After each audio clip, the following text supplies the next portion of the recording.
दोस्तों, एक बार एक गाँव में एक सागर नाम का लड़का रहता था। वो अपने जीवन में बहुत दुखी और बहुत परेशान रहता था। वह बस यही सोचता था कि मैं पूर्व जन्म में ऐसा कौन सा पाप किया जो आज मुझे भोगना पड़ रहा है। एक दिन उसे पता चला कि गांव से दूर एक आश्रम में एक महात्मा रहते हैं। अगले दिन सागर ने उस महात्मा से मिलने के लिए निकल गया। वहां पहुंचकर सागर ने देखा कि महात्मा अपने आश्रम में कुछ लोगों को उपदेश दे रहे थे। तभी सागर महात्मा जी को प्रणाम किया और बोला, महात्मा जी, मेरे मन में एक प्रश्न कई दिनों से उठ रहा है। महात्मा जी ने कहा, भंते, तुम्हारे मन में वह कौन सा प्रश्न उठ रहा है? मुझे निसंकोच होकर पूछो। तब सागर ने कहा, गुरुदेव, कुत्ते को एक टुकड़ा रोटी खिलाने से क्या फायदा होता है? तभी महात्मा ने बताया, अगर मनुष्य कुत्ते को रोटी खिलाने की 8 फायदा जान जाए, वह कभी दुखी नहीं होगा, तथा जो भी मनुष्य इस फायदे के बारे में जान जाए तो उसका जीवन धन्य हो जाता है। उसे जीवन में कभी दुखों का सामना नहीं करना पड़ता है। जो भी मनुष्य इस संसार में कुत्ते को एक टुकड़ा रोटी खिलता है, उसे 8 फायदा होता है और वह जीवन भर सुखी रहता है और मृत्यु के बाद मोक्ष की प्राप्ति होती है। महात्मा ने कहा, अक्सर मनुष्य कोई मौके पर कुत्ते का नाम लिया करते हैं। किसी को गाली देते समय मनुष्य का जुबान पर कुत्ते का नाम आता है। मनुष्य गाली आदमी को देता है, परंतु नाम कुत्ते का बदनाम होता है। क्या कुत्ते का जीवन इतना गया गुजरा है? महात्मा ने कहा, भंते, मैं तुम्हें एक कहानी सुनाता हूँ, उसे ध्यान से सुनना, फिर तुम्हें सब पता चल जाएगा। एक समय की बात है। एक काले कुत्ता था। वह बहुत ही लाचार था और भूखा प्यासा था। वह गांव में सबके घर जाता था, परंतु गांव में कोई भी व्यक्ति उसे एक टुकड़ा रोटी खिलाने को नहीं देता था। वह भूख के मारे इधर उधर घूमता रहता था। एक दिन वह कुत्ता गांव के बाहर एक नदी के किनारे एक आर्षि के आश्रम में पहुंच गया और आर्षि से कहने लगा, मुझे लगता है आप बहुत विद्वान तथा ज्ञानी हैं, इसलिए मैं भूखा प्यासा आपके पास आया हूँ। कृपा करके आप मुझे एक टुकड़ा रोटी दे दीजिए, जिसे मैं खाकर अपने भूख को शांत कर लूँ। तब उस आर्षि कहते हैं, क्या तुम्हें गांव में किसी ने एक टुकड़ा रोटी नहीं दिया जिसे तुम खाकर तुम्हारा खूब मीटा सकूं? वह कुत्ता आर्षि से कहता है, आप मेरी बातों पर विश्वास नहीं करेंगे। तभी वह आर्षि कहते हैं, तुम बताओ, तुम्हारी बातों पर मैं अवश्य विश्वास करूंगा, तुम मुझे बहुत लाचार दिखाई पड़ती हो। तभी वह कुत्ता कहता है, ठीक है, मैं आपको अपनी बीती हुई बातें बताता हूँ। कुत्ता आर्षि से कहता है, मुनिवर दुनियाओं की लोगों, हम पर रहम करो। हमारा कोई घर नहीं होता है, कोई आश्रय नहीं होता है, कमाकर खाना हमें नहीं आता है, हमें वस्त्र भी पहनने का ज्ञान भी नहीं है, इसीलिए सर्दी गर्मी और बरसात में हम ऐसे ही घूमते रहते हैं। हमें पढ़ना लिखना भी नहीं आता, आपकी तरह हमें अनुशासन भी नहीं आता, हमें आपकी तरह बोलना नहीं आता। यह हमारा दुर्भाग्य ही समझिए। परंतु हमें आपकी तरह भूख भी लगता है, चोट लगने पर हमको भी आपकी तरह पीड़ा भी लगता है, हमें आपकी तरह रोना भी आता है। बस इस 3 कामों में हम आपके साथ बराबरी ही करते हैं, इसीलिए हम पर दया दिखाइए, हमें और कष्ट मत दीजिए। ईश्वर ने तो वैसे ही हमें कष्ट देकर भेजा है, ऊपर से आप लोग परेशान करते हैं। हम आपकी तरह मनुष्य नहीं हैं, हम पराधीन जीव हैं। जब हमारा जन्म हुआ उस समय हमारे आंख कान बंद थे, कह नहीं सकते कि उस समय आपके जन्म पर जैसे नाच गाना होता है, बजे बजते हैं, खुशी मनाई जाती है, हमारे जन्म पर भी यह सब नहीं हुआ होगा। हमारे जन्म पर किसी ने खुशी मनाई नहीं होगा। हम जिस बिछौना पर थे वह रुई का नरम तो था, सर्दी बिल्कुल नहीं लगती थी। मैं मन में सोच रहा था कि किसी बड़े घर में पैदा हुआ हूँ, लेकिन जब हमारी आंख खुली तो मैंने देखा कि हमारी माँ, जिसे आप लोग कुतिया बोलते हो, वह अपने 5 बच्चों को छाती से चिपकाकर एक राह के ढेर में पड़ी थी। हम 5 भाई थे, बाकी 4 भाई तो लाल और भूरे रंग के थे। मैं अकेला ही काले रंग का था, सबसे छोटा मैं ही था, इसीलिए कमजोर था। मेरी माँ हम लोगों के पास कम ही आती थी, क्योंकि उसे भी अपने भोजन की व्यवस्था करनी पड़ती थी। यदि वह न खाती तो हमें दूध कहाँ से पिलाती? उसे एक माँ पर हम 5 भाई निर्भर थे। कभी भोजन मिल भी जाता था, कभी नहीं मिलता था, लेकिन वह हमेशा हम 5 भाइयों का बड़ा ही ख्याल रखता था। आखिर वह हमारी माँ थी, वह रात भर जागकर गांव की रखवाल करती थी। किसी की मजाल नहीं थी कि कोई अनजान आदमी बुरी नीयत से गांव की तरफ भी झांक जाए। दूसरे गांव के कुत्ते भी हमारी माँ के डर से गांव में नहीं आते थे। गांव के किसी किसान खेत में कोई जानवर खड़ी फसल खाने आते तो हमारी माँ उससे दौड़कर भगा देती। गांव वालों के लिए उतना सब करने के बाद भी कोई मनुष्य तो हमारी माँ को भोजन तक भी नहीं देता था। भोजन के लिए हमारी माँ को मजबूर होकर छीना झपटी करनी पड़ती थी। कोई बार तो लोग उसे लाठी डंडों से पीट कर भगा देते थे।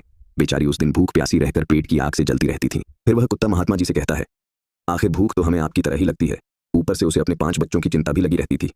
आखिर माँ जो थी, भूख उसे चैन से बैठने नहीं देती थी और गांव वालों का भी उसे देखकर हृदय नहीं पसीजता, तथा वह बेबस होकर उन लोगों के घरों में चोरी से घुसना पड़ता था और खाने की कोई चीज मिल जाती तो उसे खाकर अपने पेट की आग बुझा लेती थी। कोई बार लोगों उसे खान की वस्तु ले जाते हुए देखते तो लाठी डंडे लेकर उसके पीछे पड़ जाते थे। कुछ निर्दय लोग तो कई बार उसे घर के अंदर बंद करके पीटते थे, हमारी माँ का बुरा हाल कर देते थे। फिर वह कुत्ता रूसी से कहता है, मुनिवर, हमारी माँ ने क्या बिगाड़ा था? उसने सिर्फ अपने पेट के लिए भोजन ही तो चुराया था। चोरी करने का हमें कोई शौक नहीं और पापी पेट हमें यह सब करने के लिए मजबूर कर देता है। एक दिन की बात है, बड़ी जोरदार बरसात हुई, ओले पड़े थे, ठंडी हवा चल रही थी। उस ठंड में ठीठुर कर हमारे 3 भाई मर गए। उस दिन हमारी माँ बहुत रोई थी, लेकिन मनुष्य हमारी पीड़ा को नहीं समझे, क्योंकि उसके बच्चे थोड़े ही मरे थे। फिर वह कुत्ता कहता है, अब हम सिर्फ 2 भाई रह गए थे। हमारी माँ हम दोनों की अच्छे से देखभाल करने लगी। फिर एक दिन उसी गांव में ठाकुर साहब के घर पर दावत चल रही थी और अनेक प्रकार की मिठाइयां बन रही थीं। ठाकुर साहब के घर काफी मेहमान आए हुए थे। हमारी माँ कुछ खाने की तलाश में बार बार उधर जाती, लेकिन लोग उसे दुत्कार कर भगा देते थे। किसी को उस पर इतना भी तरस नहीं आया कि एक रोटी उस बेचारी को खाने को फेंक दे। एक रोटी से उनका क्या बिगड़ जाता? मेरी माँ बार बार जाती और वहीं खड़ी खड़ी दिखती रहती थी। ठाकुर साहब के आंगन में दावत खाने का सिलसिला चालू हुआ। भोजन परोसा जाने लगा। मेरी माँ भी वहीं जाकर पूछ खेलने लगी। खाना परोसने वाला आदमी जब किसी काम से भीतर गया तो मेरी माँ रोटी लेने को चल पड़ी। फिर दूसरे आदमी ने मेरी माँ को जाते हुए देख लिया तो चारों ओर से लोग चिल्ला चिल्ला कर उसकी तरफ भागे। मेरी माँ उनकी चीख सुनकर घबरा गई। 2-3 आदमी लाठी लेकर उसके पीछे से दौड़े। मेरी माँ वहां से घबरा कर भागने लगी, परंतु उसे वहां से निकलने का कोई रास्ता नहीं मिला, क्योंकि सामने से लोग लाठी डंडे लेकर आ रहे थे। तभी मेरी माँ वहां पर जो लोग भोजन कर रहे थे उनको लांघ कर निकल गई।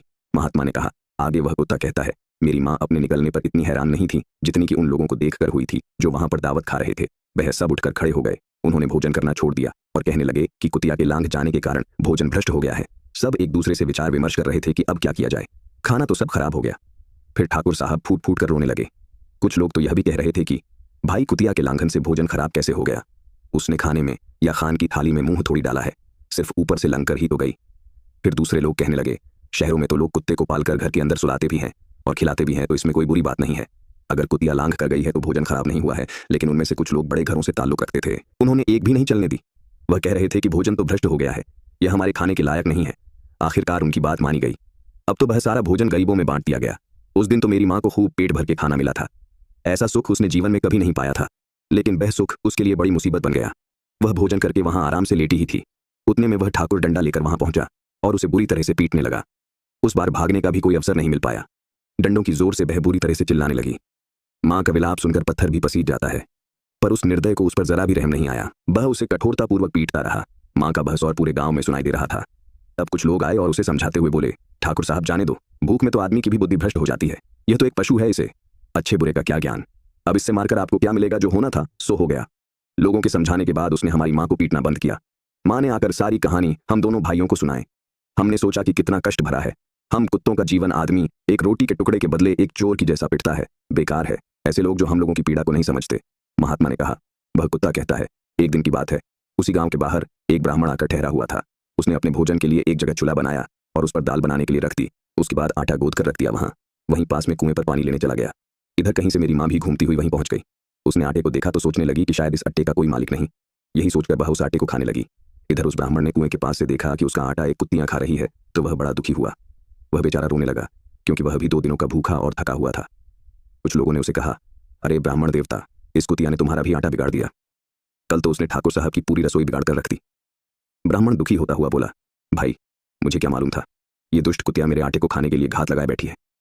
ब्राह्मण ने अब बहुत गुस्से में लाठी लेकर उस कुतिया के ऊपर टूट पड़ा। माँ उस आटे को ठीक से खा भी नहीं पाई थी, पर उससे ज्यादा कि उस पर लाठी बरस गया। महीने भर तक मेरी माँ लड़खड़ाते हुए घूमती रही। तब उस दिन समझ में आया कि आदमी कितना खुदगर्ज है।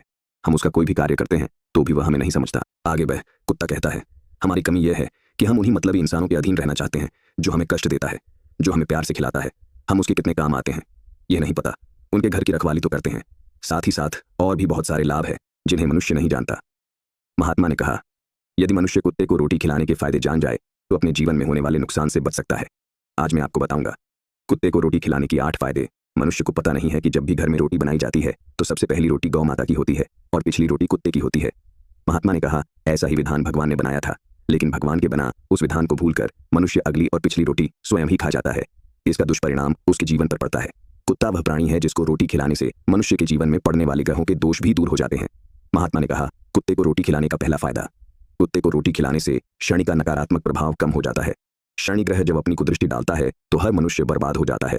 जिस व्यक्ति पर उनकी महादशा का आरंभ हो जाता है तो बने बनाए काम अपने आप बिगड़ने लगते हैं और वह मनुष्य आर्थिक तंगी का शिकार हो जाता है।